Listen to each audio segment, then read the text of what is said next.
Uploading tons of designs, but still no sales. Most sellers make these 5 keyword mistakes and they are killing their Amazon merch growth. Let's fix that in this video. And who am I? I'm RJ Martinez. I've sold over $500,000 in royalties all time with my Amazon merch on demand account and sold over 125,000 products. Now, keywords decide if your products get seen or buried. If your listings aren't optimized, you are leaving money on the table. So here are the 5 biggest mistakes and how you can fix them right now. All right, so I uploaded a design on the back end of my Amazon Merch on Demand account, locked up for honking off. Now, the first one is keyword stuffing. Okay, when it comes to this, we're trying to put keywords that are related right here to this niche, right? For this funny goose niche, right? But the thing is, we do not want to put keywords that don't relate to this niche at all. So keyword stuffing is basically, let's say if I put Bigfoot. So if I come down here in my bullet points and I put Bigfoot, and then I put just another one like dog, okay, monkey, like these are all examples of keywords that don't make sense. So it's considered keyword stuffing. Okay. So when it comes to that, you want to understand the idea behind this, because if you're doing stuff like this that don't relate to the actual design itself, Amazon's going to push it out organically to the customer.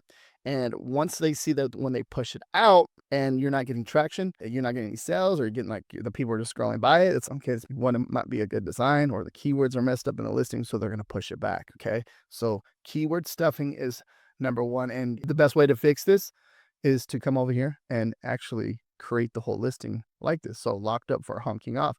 So let's say, for example, I'm going to put locked up for honking off.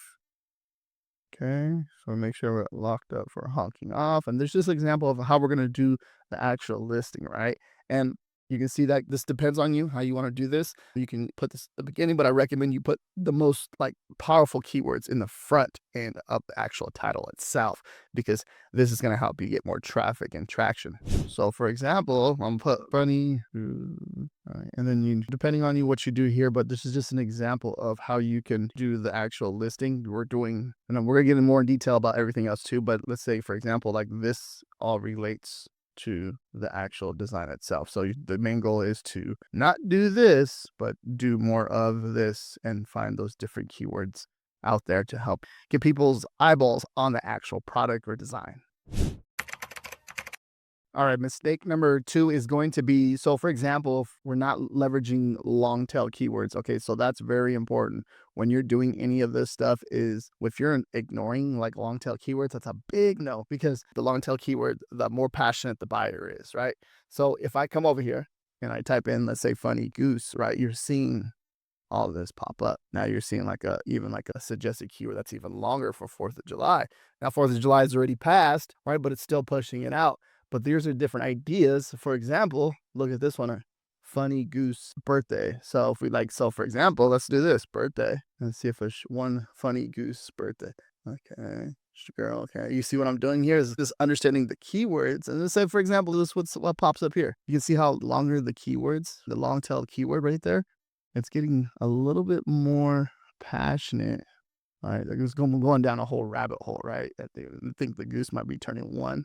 I'm assuming, but let's go back over here. Let's go back to where we were. Let's say funny goose. Let's say shirt. So for example, shirt. Okay, now when we put in a shirt, okay, and we're funny goose golf shirts. Back to school. Okay, this is something that's trending right now.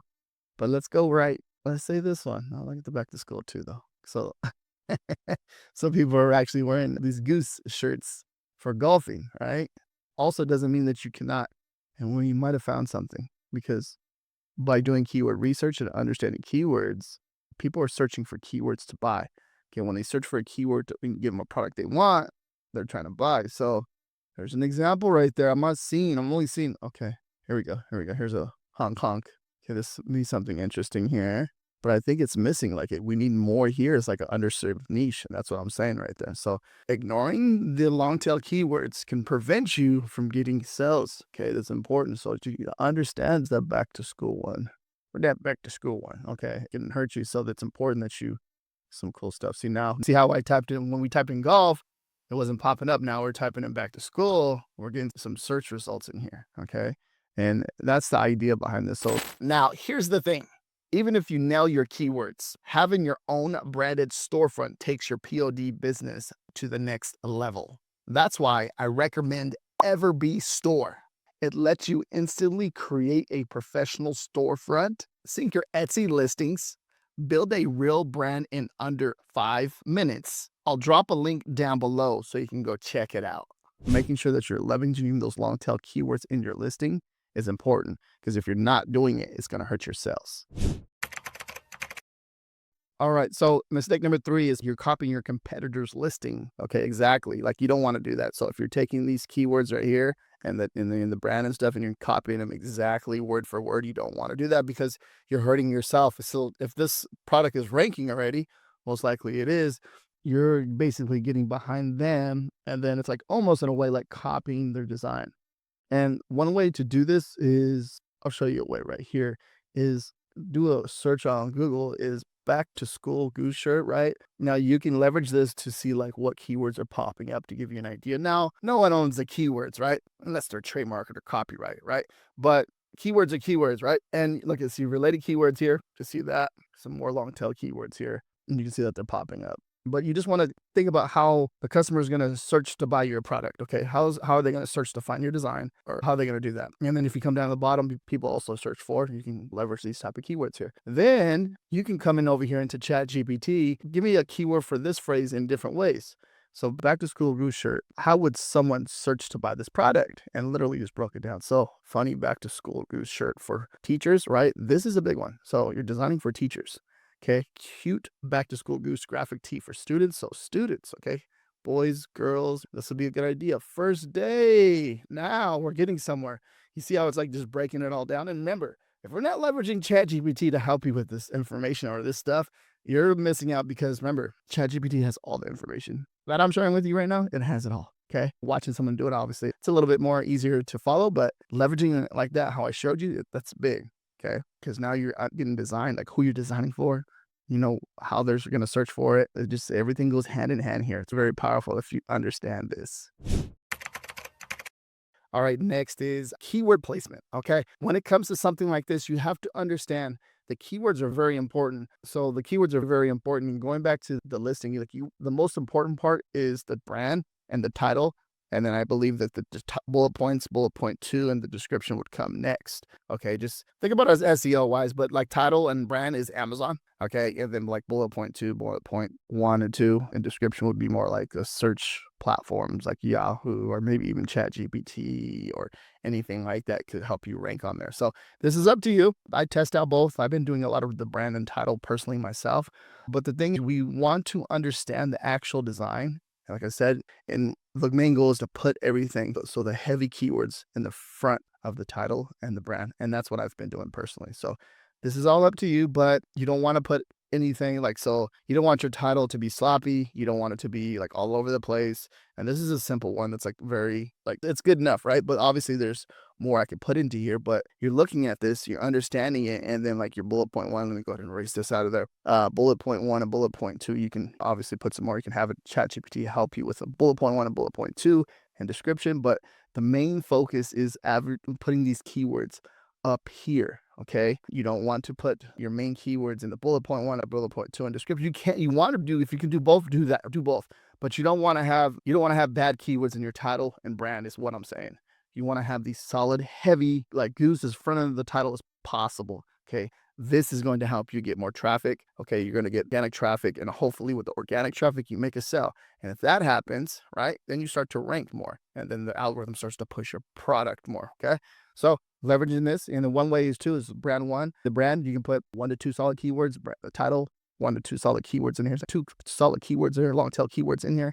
And then bullet point 1, bullet point 2. You can mix it up in there, but making sure that you're not like keyword spamming. Okay, and obviously with that, keyword spamming is more of putting in stuff in there that's not related to the actual listing itself. Now, number 5 is not researching the buyer intent. Okay, this is very important when it comes to any of this stuff.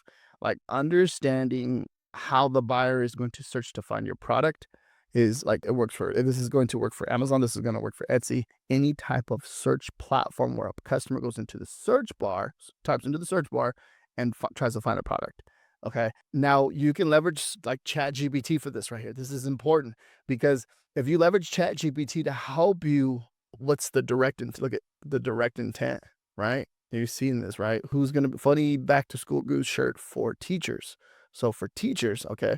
So a teacher is going to search for this, or a person that's buying a gift for a teacher is most likely going to search this keyword and they're going to buy something. So you got to understand who you're designing for. So if you're going to be designing for a teacher, just keep it real simple with this one. Back to school teacher, okay. What do you think they want? Okay, so like backpacks, apples, pencils. Think of the different elements in there, and bam, you heard that sell, right? You're thinking about what they want, okay? Because it's not what you want, it's what they want. And I've gone all over this with a few different people before, but it's understanding what they want because they're going to be buying the product.